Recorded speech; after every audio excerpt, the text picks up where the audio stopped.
Yeah, so before to start the presentation, I would like to acknowledge all the different participants that were involved to develop this guide. Of course, like the confidence from ICAT to implement this project, and also our partners from the Greenwork and Gauss International, as well as different climate finance experts and country experts, country officials that provided valuable feedback during the development of this framework.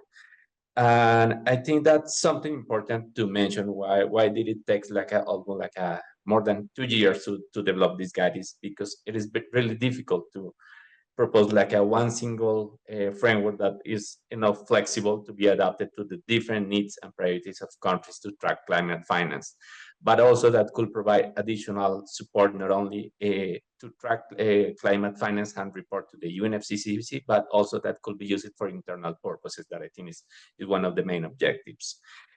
So we are going to split like the presentation of the guide in two presentations. So I'm going to present like a general overview and guiding principles of the guide. And then my colleague Michael from the Greenwork is going to present like a more detailed steps of the guide. So I ask all the participants to stay until the end of the webinar. Okay. So now moving into the presentation. So here, I mean, is basically understand why it's relevant to have like a climate finance transparency framework within a country. So we divided it into like a categories: at domestic level and international level. So the domestic level, of course, it is important to have like a transparency. Why? Because, for example, civil society organization are asking information on climate finance. So basically, where like the country is investing climate finance, how much money is the country receiving from international donors, and as well for like a private sector, and even also for like the government institution. It's very important to know how much money are we investing and how is this money invested. Basically, because why cannot be like a content cannot be improved. Second, to identify gaps in climate finance. This is something that is usually connected to the development of like a climate finance strategy within a country, because basically you start estimating, okay, how much money does the country need to implement or to achieve like the NDCs or long-term strategies?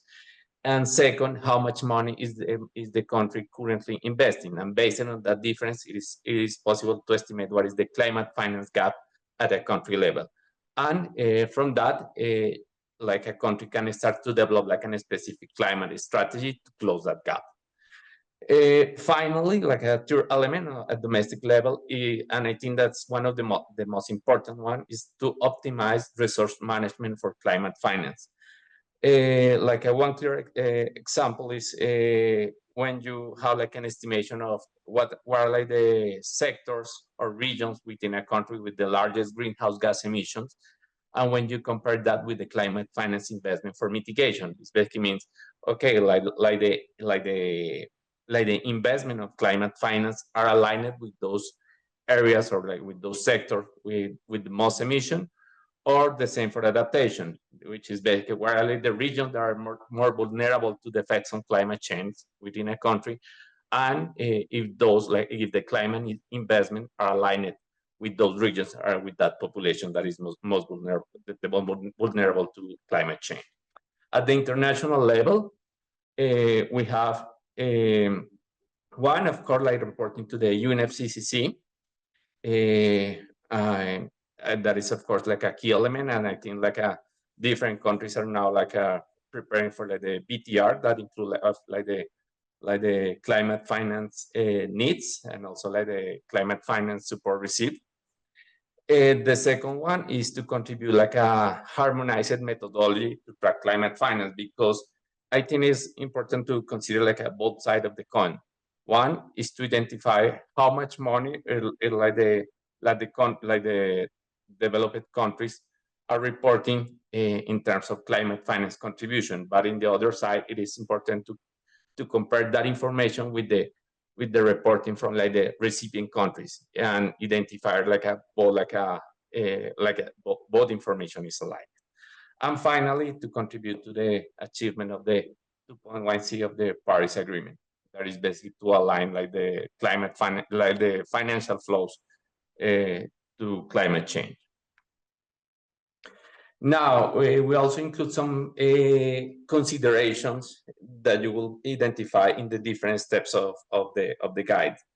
So one is like a ready-to-use guidance for developing countries, and for that we have proposed like a different methodologies and tools, and that is like a step-by-step process, and also like a specific methodologies that can be applied for like the different steps. So it's basically even if it's like a country that already implemented like any kind of climate finance tracking system, or the country just going to start this process, like the guide is ready to use. The second one, that is the compatibility with other key transparency frameworks. So for that, we conducted an analysis of the different frameworks for climate finance tracking. We try to align those, like the guide, with those existing ones. And finally, to understand that this is like an evolving process. So as you are going to see in the next presentation, is like a cycle that goes from 1 to 5.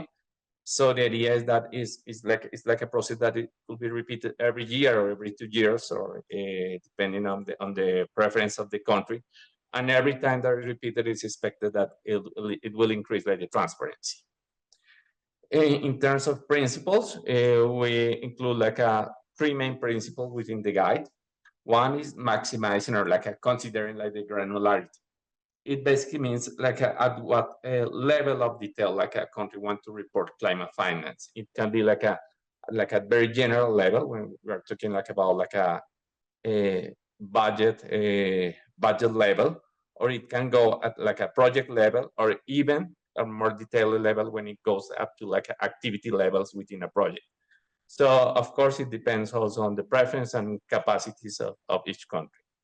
The second one is avoid double counting. That is like a common challenge when we talk about transparency.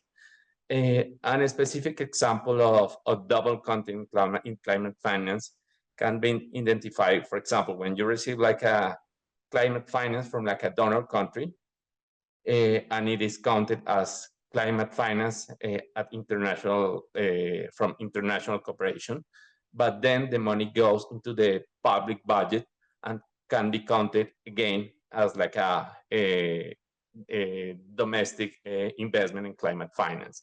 So it's basically to have like a system that could identify like the different steps or different points where like a climate finance is tracked in order to avoid that double counting. And finally, like flexibility. We understand there are like a different needs, different priorities in countries to implement a climate finance transparency framework. And according to that, we are trying to adapt the guide in order to adjust to those priorities. So for that reason, we propose like a 25 steps within the guide, but we understand that some countries have already implemented some of those steps, or some countries doesn't want to go to the overall framework. So we allow that flexibility. And the third element, that is like another important point for the development of the guide, is like the complexity level approach, which basically is to identify different levels of complexity to implement the different steps of the guide. So one specific example is for like the climate finance definition. So we can go from like a level 1, that is like the first approach, when a country basically use like an international definition or methodology for climate finance and for classifying like sectors on climate finance activities. The second one is to develop like a comprehensive climate finance definition adapted to the local circumstances or to the national circumstances. And in this step, like the country creates its own definition for climate finance.